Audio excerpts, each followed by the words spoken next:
Kitapta yok böyle bir şey. Baloya gidiyorum. Dans etmeyi neden biçim değiştirme profesörü öğretiyor? Biri bana bunu açıklayabilir mi? Nasıl yani? Yeni yılınız kutlu olsun diyerek başlayayım. 2022 hepimize şans, para ve mutluluk getirsin. Bir de sağlık. Ama önce para getirsin, o daha önemli. Bu sene yeni yıl videosu çekmedim. Çok anlamsız olduğunu düşündüm. 2 dakika boyunca kamera karşısında 2021'in neden kötü bir sene olduğunu anlatmamın. Çok da kötü değildi bu arada. Hatta çoğunluğu gayet keyifli geçti diyebilirim. Ama 2022 daha bile iyi olacak. Çok güzel bir başlangıç yapıyoruz. Harry Potter 20. yıl Anniversary Special'ını izleyerek. Çocukluğuma geri dönüyorum bu aralar. 2,5 hafta önce No Way Home'u izledim sinemada. Ve For You sayfam, TikTok For You sayfam hala Andrew editleriyle dolu. Friends Reunion tarzında bir şeyler bekliyorum. Harry Potter 20th Anniversary Special bölümünden. Böyle herkes geri getirmeye çalışmışlar anladığım kadarıyla. Bütün oyuncular, tüm 8 filmin yönetmenleri falan. J.K. Rowling davetli mi onu bilmiyorum. Son yorumlarından sonra biliyorsunuz onu pek sevmiyoruz. Harry Potter film serisinin kutlaması bu ve ben Harry Potter filmlerini çok sevmem. Özellikle Zümrüt Anka ulaştı sonrasında bence kitapta önemli birçok detaya direkt yer vermediler. Ama yine de çocukluğumun büyük bir parçası. Bu yüzden oturacağım, izleyeceğim ve sizin için yorumlayacağım. Video hoşunuza giderse beğenin, yorum bırakın ve kim bilir belki 2022'de gerçekten bu kanala video yüklerim. Adamın adını unuttum. Ron'un babası. Fred ve George. Gary Oldman nerede? Sirius Black nerede? Herkese böyle. Emma başrol ya, yemin ederim. Emma aralarının en ünlüsü o olduğu için büyük ihtimalle. Tom Felton. Ginny. Filmlerde seni karakterini mahvettiler ama yine de tabii oyuncuyla alakası olduğunu düşünmüyorum bunun. 20th Anniversary, Return to Hogwarts. That's what we did. It's all sleepover. Sleepover'a gidip Harry Potter okumak. Chamber secrets. That's a dragon egg. What is it? That's what that is. What is that? Dragon egg. I was a very happy kid who had a really haunted quality apparently. You looked like you had real like stuff going on. Hermione de bu arada harika bir casting bence. Daniel Radcliffe de öyle. Gerçi Rupert Grint de öyle. Ron'a uyuyor yani ama yine Ron'un karakteriyle de filmlerde yaptıkları hoşuma gitmiyor. The what? Oh, honestly, Don't you two read? Generations of Ron, Harry and Hermione. I remember there was one where they put all the three of us together. I do remember. Tabii mesela atıyorum bu üçlü var, başka bir üçlüyü de screen test yapıyorlar falan. Different and like right. I want everyone to feel like they're home. Evet ve zaten ilk iki film bayağı şey gibi yani daha çocuk film gibi. Chris Columbus bu film işte ilk iki filmin yönetmeni zaten böyle Home Alone'ları falan çekti yanlış hatırlamıyorsam. Böyle Christmas filmleri, aile filmleri falan böyle deneyimi var. Harry Potter'dan sonra da öyle şeyler yapmaya devam etti. Dolayısıyla hem o ilk iki filmde onun havasını hissediyorsunuz. Sette de öyle hissetmeleri oyuncuların falan. Hele bir de çocuklar yani child actors falan. Güzel. Was that Oh my game? god, so Slaps. much Oh, hand slap. slaps. Yeah. All of us like red, like Yeah. red I think we raw also hands, upgraded like to knuckles hitting as each well. other. Hyperactive and as excitable as we all were. Tabii canım düşünsenize Harry Potter filmi çekimlerindesiniz. Çoğunuzun ilk işi yani oyuncu falan bile değilsiniz ve böyle etrafınızda büyülü bir set var ve bir de çok yani kaç 11 yaşında falan 12 yaşında falanlar herhalde filmi çektikleri zaman. Ben olsam hiçbir şey yani çekilmezdi. Filmleri iptal ederler. Call me mudblood. Bana çamurlu dedi. What's a mudblood? One of those scenes with 250 extras and they're all about 18 and trampling around and you're not going to put a plastic floor down, it's got to be the real stuff. Ha. Lit candles going up and down in wires. Tabii practical effects daha şey mesela o zamanlar daha kullanışlı ve daha ucuz. Opposite with the Malfoys. Yeah, it's always such a good comparison. Evet aynen iki safkan aile var hani Harry'nin gözlemlediği Weasley'ler ve Malfoy'lar ve Malfoy'lar böyle soğuk. I didn't know how sharp the teeth were. And they went right into little Tom's Aa. eyes. And he looked up at me and his eyes welled with tears. Yes, father. Clothes. Dobby is free. Dobby. Kulaklığım düştü bir dakika.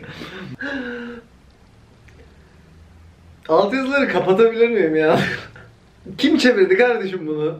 Hiç mi bir fikrin yok yani olanla alakalı? Bir kontekste ihtiyacım var. Dobby is free yani. Coming of Age. Azkaban Tutsağı, teşekkür ederim. Hello. Aaa, serious. Azkaban Tutsağı benim en sevdiğim Harry Potter filmi. Kesinlikle yani. Diğerleri yanına yaklaşamıyor bile. O karanlık, Sırlar Odası'ndan sonraki, Sirius Black, işte Introduction'ı. Çekimler bile. Bir tane sahne var. Hatta işte şeye giriyor böyle. Clock Tower'ın oradan böyle işte bir camdan geçiyor falan böyle. Yukarıdan bakıyorsun Harry ile arkadaşlarına. İşte böcürt sahnesi de mesela. Aynanın içinden geçiyor böyle. Oradaki işte görseller falan filan. Zaman döndürücü olayları falan birazcık saçma açıkçası. Onu sonra 5. kitapta işte Department of Mysteries'de bütün zaman döndürücüler yok oluyor falan gibi bir muhabbet vardı ya.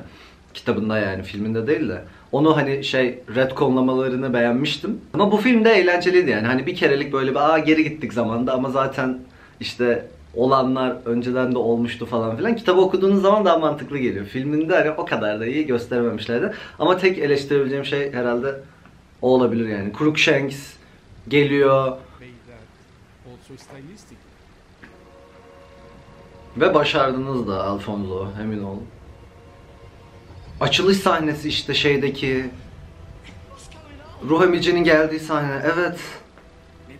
Etraf buz kesiyor. Soğuk, karanlık. 12 years of it! In Azkaban. I have never done a scene with such an amazing cast in real life. It's a very long scene. It's a scene in which there are a lot of twists inside the scene. Evet bir sahne bir odada geçiyor ama işte Scene in which a lot kıl of kuyruğun Ron'un faresi olduğunu öğreniyorsun. I trusted you. and you can see Hermione'nin olayı var işte. Önceden keşfetmiş kurt adam olduğunu ama söylememiş. Şimdi kafası karışıyor işte. Ama bunlar arkadaşlar işte, Harry'e saldıracaklar mı gerçekten falan. Sonra Alan Rickman giriyor sahneye. İşte Expelliarmus var bir yerde. Nerede Expelliarmus'u gösterecekler mi? Uçuyor adam arkaya doğru. Very early said to Joe, he was like, I think I need to know. Evet, böyle çok böyle çünkü Rickman'ın böyle nüanslı bir performansı var Snape olarak. Yani Snape'in olması gerektiği gibi aslında. Bunu biliyorum. Ve Emma böyle çok uzun yazmış. It's like Böyle bilmem kaç sayfa yazmış. Dan bir sayfa yazmış galiba. Rupert böyle çok az mı yazmış? Son dakika mı yazmış? Öyle bir muhabbet vardı. Rupert, where's your assignment? He says, well, I thought Ron wouldn't do it. I mean, luckily, Alfonso kind of saw that it was very in character for me not to have done it. Ay. Ateş Kadehi'nde de gerçekten shit hit the fan. Yani zaten Voldemort dönüyor falan ya, hani böyle bir olaylar var. İşte başka büyücülük okulları hakkında bir şeyler öğreniyorsun falan.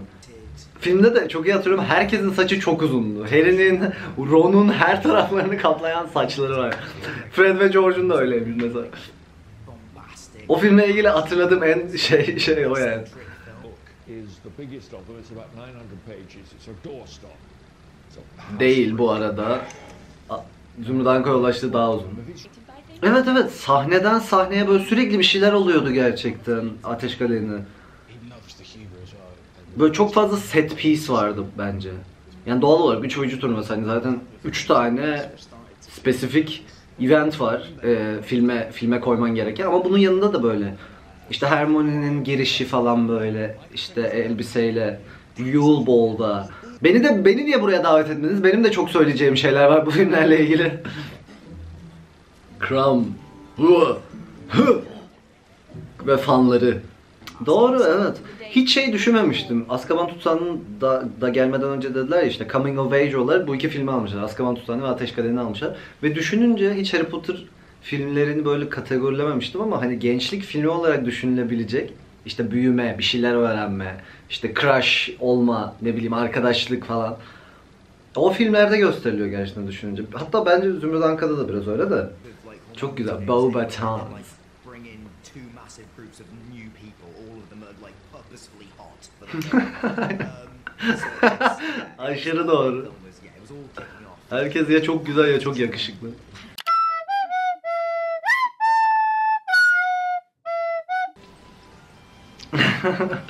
Cho Chang de yani o kadar boş bir karakter ki, özür dilerim ama. yes.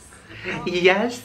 Sorry, I didn't catch that. Sorry. Obviously was. Cho Chang seni sevmiyorum.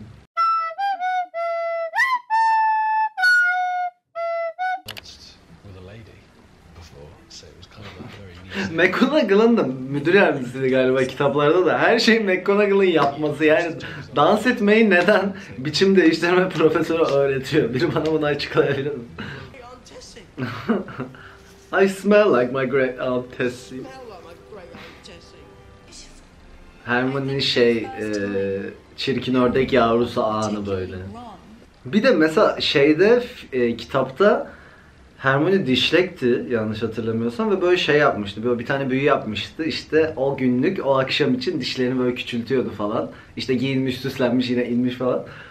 Hani ufak detaylar var hani keşke filmde de böyle bahsedilebilse ama tabii filmin 2-2,5 saat olması lazım. O yüzden her şeyi koyamıyorlar ama mesela o da çok şey bir dokunuştu böyle. O da hani dikkat ediyor. Dikkat etmiş buna böyle. Hani şey dur bir dişlerimi küçülteyim falan. Hani baloya gidiyorum. If his number was on the call sheet, it was an extra exciting bit. Çünkü sette onu görecek. Above me. Bu şey sahnesi de güzel. Küçük ilk izlediğimde ödümü koparmıştı. Voldemort'un işte şeyleri falan. Perdeden yansıyan ışık böyle her tarafa vuruyor ama bir dakika. All the suffering, you remain pure of heart. Evet. Bizi kurtaracak olan şey sevgi. Just wish I'd been born 10 years earlier. I might have been in with a chance. Aww. Being cool. Mesela ama Helena Bonham Carter'ın da şeyi var. Repliklerini başka biri söylese inanılmaz cringe olabilir ama çok iyi böyle o havaya girdiği için cringe gelmiyor, tehditkar geliyor yani işte you filthy mudblood, işte sıska, acınası Potter bilmem ne. In a real duel and they cut the whole lot. Aa, Really pressed up. sahneler nerede? J.K. Rowling. Progress For the sake of progress must be discouraged. Zaten geri kalan işte ilk 4 filmi farklı yönetmenler yönetiyor. Son 4 filmi direkt bu adam yönetiyor. Ve şöyle diyeceğim, dedim ya videonun başında. Zümrüt Anka Yoldaşlığı'ndan sonra bir sürü şeyleri kestiler. O yüzden çok beğenmiyorum diye. Ama objektif olarak bakıldığı zaman hani bir literature'ı sahneye taşımak istiyorsan, görsel olarak sunmak istiyorsan hani show don't tell derler ya.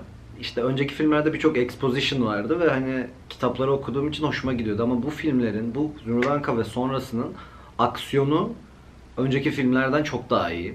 Çok daha iyi çekilmiş. Çok daha iyi yönetilmiş hatta. Ve hani akıyor, bir şekilde akıyor. Yani o yüzden niye o değişiklikleri yaptıklarını anlayabiliyorum. Hani bunlar bir yerden sonra, Zümrüt Anka'dan sonra daha böyle bir gerçekten Hollywood filmi oluyorlar. Yani film, aksiyon film, macera filmi, fantastik işte bilim kurgu, tam film oluyor. Öbürleri hani biraz daha uyarlama hissettiriyordu. Bunlar kendi başlarına da durabiliyorlar.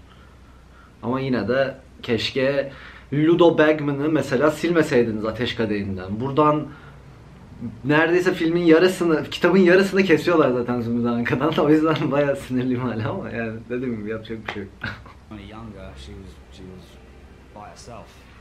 Allah Allah. I did find a diary entry that was kind of like, I can see that at times I was lonely. Kıyamam sana. For him talking to me, and I kept forgetting that I have to talk back to him because I'm so used to watching him on a screen. So I would just kind of be like, and I kind of think that contributed to the whole Luna Lovegood. Evet ya bu da It is a bit spacey. Luna Lovegood yani. Bu kız da çok iyi cast edilmiş. Hani tam And then kitaplarda canlandırdığım. of every single one of those girls was like a lovely, great human being.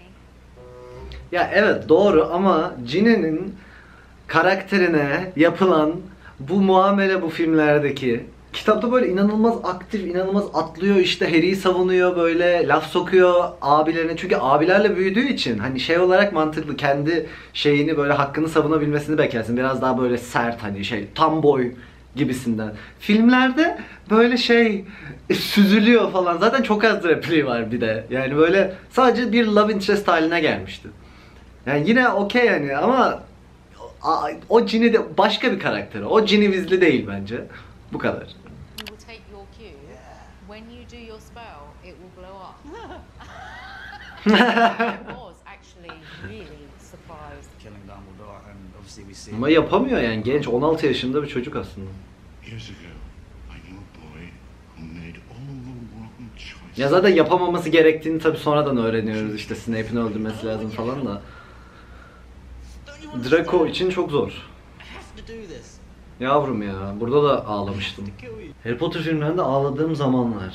Cedric öldüğünde, Sirius öldüğünde, Dumbledore öldüğünde, Dobby öldüğünde, Fred öldüğünde, Tonks'la Remus öldüğünde, zaten son filmde tamamen yani ilk 10 dakika haricinde full ağlamış olabilirim. Please, Son anlarında yalvarıyor. Avada Kedavra. Nasıl yani? He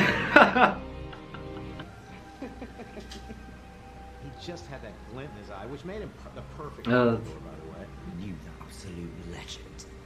I know I want to be here. Oha, bu kadın ölmüş mü? Aa evet, Twitter'da görmüştüm. Forbade me to Yeni speak. 2021 diyor. Harry Potter oyunlarını oynadığım zaman hatırlıyor musunuz? Hala kanalda duruyorlar. Ölüm Yadigarları da yine böyle çok set piece bir filmdi. Gümüş Maral'ın işte Sihir Bakanlığı'nda kaçıyorlar. Umbridge'i tekrar görüyoruz. İşte Dobby'nin ölümü, Malfoy malikanesine gidiyoruz ve hepsinin böyle renk tonlaması bile o kadar farklı ki. Ve şunu da söylemek istiyorum. J.K. Rowling konusunda gerçekten iyi. Hani dönüp bakınca hani düşündüğünüz zaman her kitapta yeni bir şey ortaya çıkıyor. Daha önce duymadığımız. Aslında bu çok ucuz bir hani bir hikaye, bir dünya yaratma şekli ama yeni söylediği şeylerle önceden o yarattığı evrenin kurallarını birleştirme konusunda en azından bu 7 kitaplık Harry Potter serisinde ve filmlerde işte iyi. Yani işte mesela Ölüm Yadigarları asla zannetmiyorum. Hani her ne kadar aklımda vardı falan dese de Ölüm Yadigarları'nın belki konsept olarak vardır ama bu şekilde aklında yoktu. Yani tam olarak her detayını düşünmemişti. İşte mühür ve asa bilmem ne ama biz ne biliyoruz? Felsefe taşında gizemli birinden bir hediye olarak görünmezlik pelerini geliyor. Sonradan Dumbledore'dan geldiğini öğreniyoruz falan. Ve bu aslında hani tuhaf bir nesne ama hiç bunun üzerine çok düşünmüyor. Ne biz düşünüyoruz ne kahramanlarımız düşünüyor. Sonra birden bunun aslında işte Peveril kardeşlerle bir bağı var ve işte diğer 2 tane büyülü nesneyle birleştiği zaman ölüm yadigarlarını şey yapıyorlar ve yine dedim ya mesela gitgide üzerine bir şeyler ekleyerek, yeni bir şeyler ortaya çıkararak hikayeyi tamamlamak da iyi diye. Hani Voldemort önce başka şeyler deniyor hayata dönmek için, işte ne bileyim işte günlüğü kullanmayı deniyor, işte en son kendine bir beden kazanıyor ve işte büyücülük dünyasının savaşını başlatıyor falan filan, felsefe taşını deniyor zaten ilk kitapta. En sonunda da artık ölüm yadigarları var, ben ölüm yadigarlarını bir şey yapayım, bir alayım artık bir bedenim var falan filan, sonra işte maceralar. Harry Potter'ı tekrar mı okusam ben? Harry Potter'ı izlesek mi kanalda? Böyle bir Harry Potter böyle olacağını biliyordum. Böyle bunu izledikten sonra böyle olacağını biliyordum.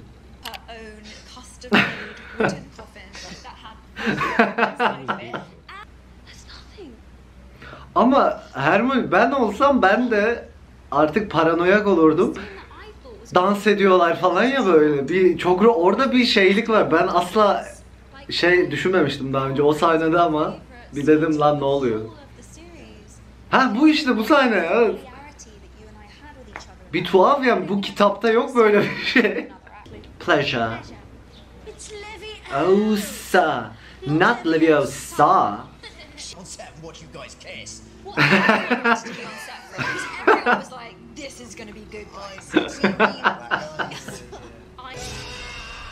Mesela Neville'ın Nagini'yi öldürmesi güzeldi. Kitapta da öyle zaten ama hani Temmuz sonu mu? Harry'nin doğum günü ne zaman? 1 Ağustos mu? Neyse emin değilim. Kehanete göre, Profesör Trelawney'nin tek gerçeğe dönüşen kehanetine göre, hani doğru olan kehanetine göre işte belli bir tarihte doğan çocuk seninle daha önce savaşıp hayatta kalan insanlara doğacak olan çocuk, ki burada da iki ihtimal oluyor, işte Neville oluyor, Harry oluyor. Ve bunlardan bir tanesi işte senin sonunu getirecek falan gibi bir şeydi bu kehanet, işte Voldemort dinliyor falan ya. Ve Voldemort orada seçim yapıyor. Diyor ki ben Potter'ların çocuğunu tehdit olarak algılıyorum ve onun peşinden gideceğim. O yüzden o sağ kalan çocuk oluyor ama Neville de olabilirdi aslında. Zaten kitapta bundan bayağı bir bahsediyorlar. Filmde hatırlamıyorum bahsedildiğini. Sanırım hiç konusu bile açılmıyor. Ama Neville'ın karakter, hani neden Harry olması gerektiğini anlıyorduk aslında. Harry'di yani, çünkü Voldemort böyle olması gerekiyordu. Sendin. Neville de olabilirdi ama sendin yani.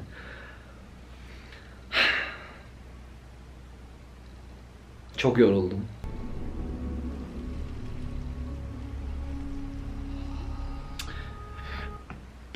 Bundan da nefret ediyorum mesela.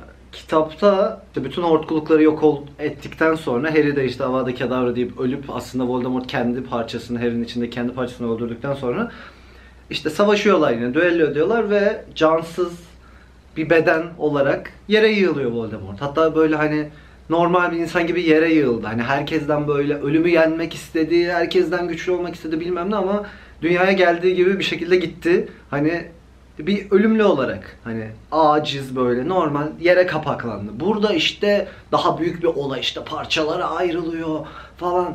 Ama onun bir anlamı vardı. Lost track of who I was and who the character was. I didn't really know where they ended or began. Evet. Çok uzun sene, yani senelerce oynuyorsun. O karakterle büyüyorsun falan. Bütün hayatın bu. I felt I only really knew how to do one thing. I love you.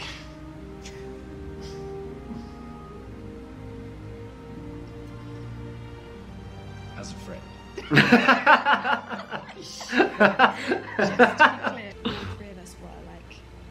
Dördümüz diyeceksin.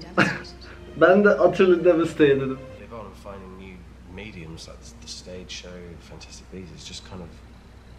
Ay, lanetli çocuktan bahsetmeyebilir miyiz? Fantastik canavarlardan da bahsetmesek olur. And that's what's so profoundly. After all this time. Always.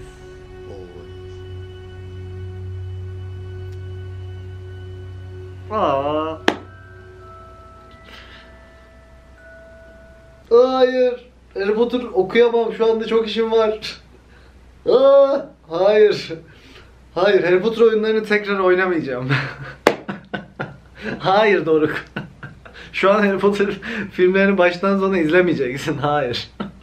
Evet, ben çok keyif aldım.